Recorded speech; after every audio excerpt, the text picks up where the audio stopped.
Chaque année, 150 000 personnes sont victimes d'un accident vasculaire cérébral, première cause de dépendance et de perte d'autonomie en France. Pour aider ces personnes, le service de médecine physique et de réadaptation de l'hôpital de la Timone propose un programme d'ateliers d'éducation thérapeutique labellisé et financé par l'Agence régionale de santé de la région PACA. On reçoit des patients qui ont fait des accidents vasculaires cérébraux et ils vont pouvoir choisir parmi un programme d'ateliers, des ateliers en rapport avec leurs difficultés, leurs questions, et ainsi pouvoir avoir un programme adapté à leurs demandes et à ce qu'ils souhaitent avoir en termes de connaissances par rapport à leur maladie. On propose des ateliers sur l'hygiène de vie, d'autres ateliers sur les activités physiques, sur la prévention des chutes, sur la communication, sur l'état psychologique, sur les aides sociales, sur les aides techniques, toutes les thématiques qui nous semblent pertinentes et qui intéressent les patients qui ont été victimes d'un AVC. J'étais à la maison, exceptionnellement il était là, il devait sortir ce soir-là, mais il n'est pas sorti parce qu'il était fatigué, et heureusement, sinon je ne serais plus là pour vous témoigner. Et je me suis sentie mal, et je l'ai appelé, il me dit « tu viens ?» Je dis « non, non, je ne viens pas, je fais un AVC, tu appelles les pompiers ». J'ai eu l'horreur de lui dire d'appeler les pompiers, c'est le 15 qu'il faut faire, c'est pas le 18.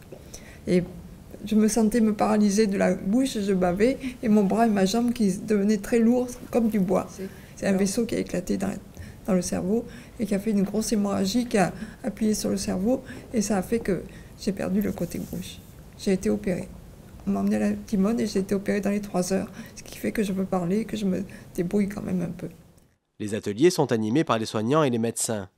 Les patients et leurs proches échangent leurs expériences. Cela offre des séances très interactives. On va retrouver les kinésithérapeutes, infirmières, aides-soignantes, l'assistante sociale, la psychologue. Bref, tous les professionnels vont participer aux ateliers. Au minimum, on est en binôme.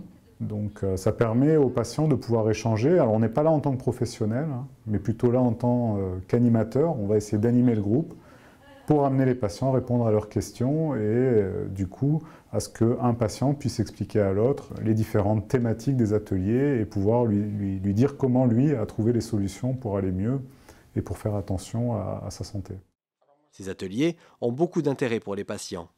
Alors l'intérêt, c'est déjà d'apprendre certaines choses sur leur maladie, de pouvoir échanger, de voir aussi que certaines personnes ont trouvé des solutions face à des problèmes qu'ils rencontrent.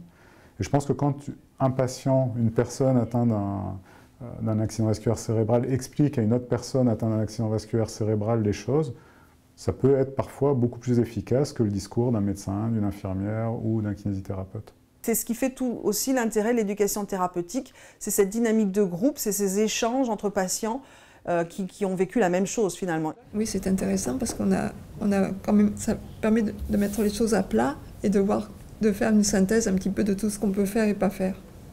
Ça commence à s'éclaircir un petit peu. Les ateliers sont évalués régulièrement de manière à pouvoir répondre au mieux aux besoins et attentes des patients victimes d'un AVC. Ça nous permet de réajuster le programme, de voir si on répond bien à leurs attentes et aussi de réajuster les ateliers pour qu'on se rapproche le plus possible de leurs demandes et de ce qu'ils souhaitent. Les patients sont très satisfaits du programme, en redemandent même. Une fois qu'ils ont commencé à venir, finalement, ils veulent revenir. Donc pour nous, c'est quand même un bon signe. On a eu d'excellents retours, des gens pour lesquels ça avait déjà modifié des choses, notamment, on va dire au niveau des relations avec l'entourage du patient, une prise d'assurance, aussi de confiance en soi, et l'idée d'avoir partagé avec d'autres patients qui ont les mêmes expériences finalement, c'est vraiment très fort et ça a beaucoup de puissance, on va dire, dans la vie quotidienne des gens. C'est de pouvoir à nouveau créer du lien en fait. Dans la région PACA, il existe 6 programmes d'éducation thérapeutique destinés aux patients victimes d'un AVC. Celui du service de médecine physique et de réadaptation de la PHM est le seul dans les Bouches-du-Rhône. Ce programme n'est pas réservé aux patients suivis à la PHM, mais à tous les patients victimes d'un AVC qui souhaiteraient participer.